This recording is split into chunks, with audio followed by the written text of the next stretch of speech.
പാവയ്ക്ക തീയൽ ഉണ്ടാക്കാനായിട്ട് അരമുറി തേങ്ങയാണ് എടുത്തിരിക്കുന്നത്. 2 ചെറിയ ഉള്ളിയും കൂടെ ഗോൾഡൻ യെല്ലോ കളർ ആവുന്നത് വരെ ഒന്ന് ചൂടാക്കി എടുക്കുക. എന്നിട്ട് അതിലേക്ക് കുറച്ച് കാശ്മീരി മുളക് പൊടിയും മഞ്ഞൾപ്പൊടിയും കുറച്ച് മല്ലിപ്പൊടിയും കൂടി ചേർത്ത് നല്ലപോലെ ടോസ്റ്റ് ചെയ്തെടുക്കുക.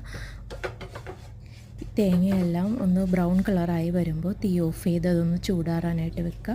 ഒരു പാത്രത്തിലേക്ക് കുറച്ച് വെളിച്ചെണ്ണയും കടുകും കൂടി ഇട്ട് താളിക്കുക. അതിലേക്ക് ചെറുതായിട്ട് അരിഞ്ഞു വെച്ച കുറച്ച് ചെറിയ ഉള്ളിയും കൂടി ചേർത്ത് കൊടുക്കുക. അരിഞ്ഞു വെച്ചിരിക്കുന്ന പാവയ്ക്കയും കൂടി ചേർത്ത് കൊടുക്കുക. എരിവിനാവശ്യത്തിനുള്ള പച്ചമുളകും കൂടി ചേർത്ത് കൊടുക്കുക. തേങ്ങയുടെ മിക്സ് ഒന്ന് അരച്ചെടുക്കുക. പാവയ്ക്കയും ഉള്ളിയെല്ലാം നല്ലോണം വഴറ്റി വരുമ്പോൾ അതിലേക്ക് കുറച്ച് പുളിവെള്ളം ഒഴിച്ചു കൊടുക്കണം. എന്നിട്ട് മൂടി വെച്ചൊന്ന് വേവിക്കുക. എന്നിട്ട് ഇതിലേക്ക് നമ്മൾ അരച്ച് വെച്ച തേങ്ങയുടെ അരപ്പും കൂടി ചേർത്ത് കൊടുക്കുക. എന്നിട്ട് മൂടി വെച്ച് നല്ലപോലെ തിളയ്ക്കാൻ കുറച്ച് നേരം തിളപ്പിക്കണം.